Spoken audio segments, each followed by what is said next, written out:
I want to explain a little bit on Benghazi and how we got here. It's beginning to unfold exactly as we laid it out on this network within the first week.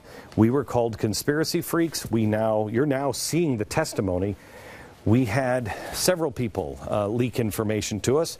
You're now seeing some of these people begin to appear, or at least some of their words appear. Isn't that strange? Which one is the conspiracy freak?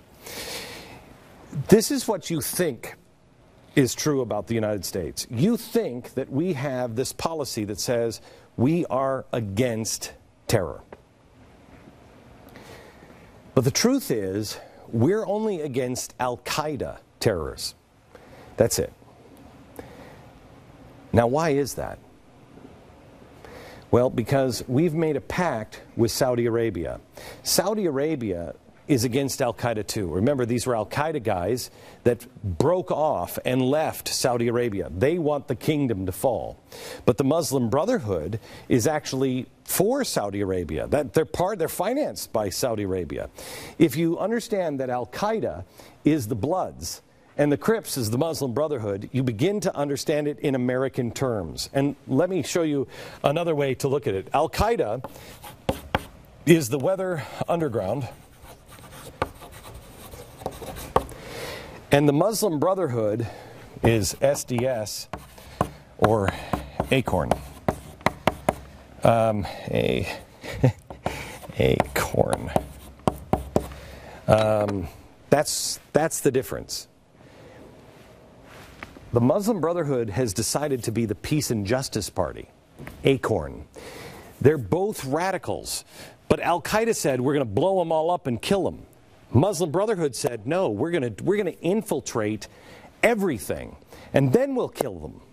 And we'll show you how they're doing that in Egypt tonight. Muslim Brotherhood, we've decided that SDS and Acorn, that's good. Al-Qaeda is bad, because that's what Saudi Arabia wants. Now let me show you how this bleeds in the Middle East and exactly what happened over with Benghazi. Remember, we supported the Muslim Brotherhood in Egypt. We said that they were fine because, again, that's Saudi Arabia. Saudi Arabia's enemy is Al-Qaeda. Al-Qaeda is our enemy as well.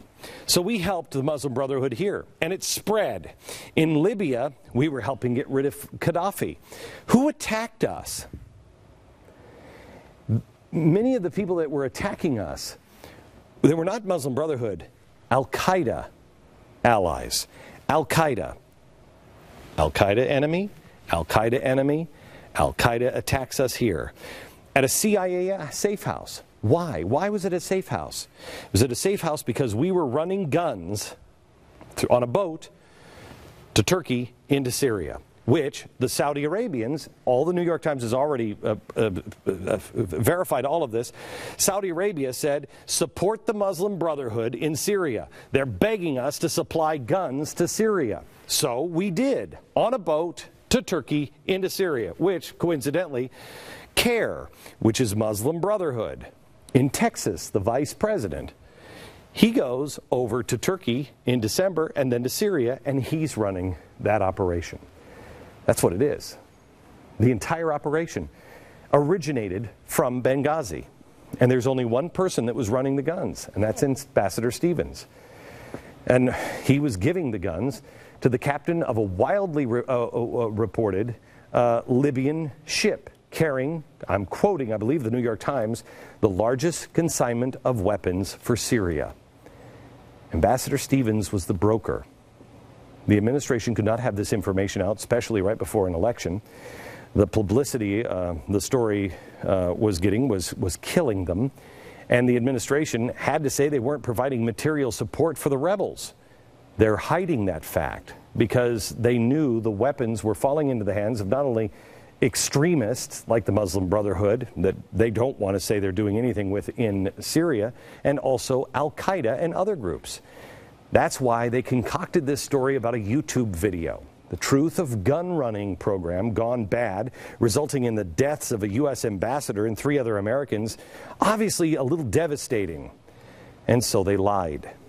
We, the American people, just kept saying, well, they're just trying to hide that Al-Qaeda is still going. No, no, no. No, they were hiding that they're running guns to the Muslim Brotherhood. And then they shielded the president because they knew when this thing came out, the president was going to be in real trouble. That's why at 5 o'clock, oh, I got sleepy. Remember? I went to bed after my 5 o'clock meeting. No, he didn't. Now, why doesn't anyone in the media care that Syrian rebels, who Obama is supporting, elected Ghassan Hittu into their interim government? Hittu came from Dallas, Texas, where he was a little-known businessman who had ties to the Muslim Brotherhood and Islamic groups such as CARE, where he was a vice president, and the Islamic Services Foundation. Why are we in bed again with the Muslim Brotherhood? Our relationship to Saudi Arabia, and that's where the Muslim Brotherhood comes from.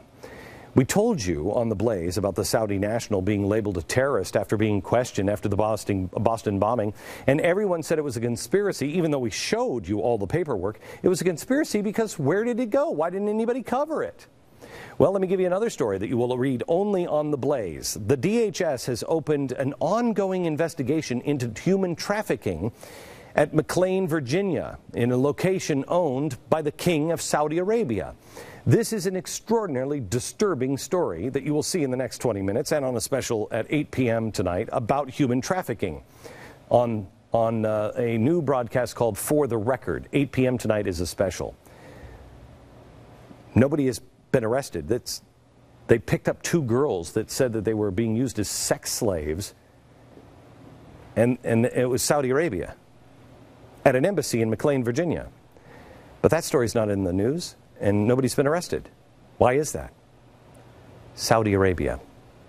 The Muslim Brotherhood, this administration has called them secular. They play dumb at every turn. When the radical Islamist Mohammed al-Bari was appointed to the Homeland Security Advisory Council, Janet Napolitano, Department of Homeland Security, said this. Were you aware that he spoke at the big event in Texas honoring the Ayatollah Khomeini? I'm not aware of all the places he has spoken. The gentleman's time has expired. If I could just have 15 seconds, this is critical. Secretary, were you aware that a week ago today, from his home computer, he accessed the SLIC database, got information off, and has been shopping a story to national media on Islamophobia directed at the governor of Texas and the security folks there in Texas? Were you aware of that? No. Thank you, Mr. I'm Yes, she telling you was. it happened. She was aware. If she wasn't aware, she's incompetent and she should be fired. This whole Benghazi story is much deeper than just politics. It's all about ideology. We are getting into bed with evil, and tonight I'm going to show you the nature of that evil that this administration has befriended.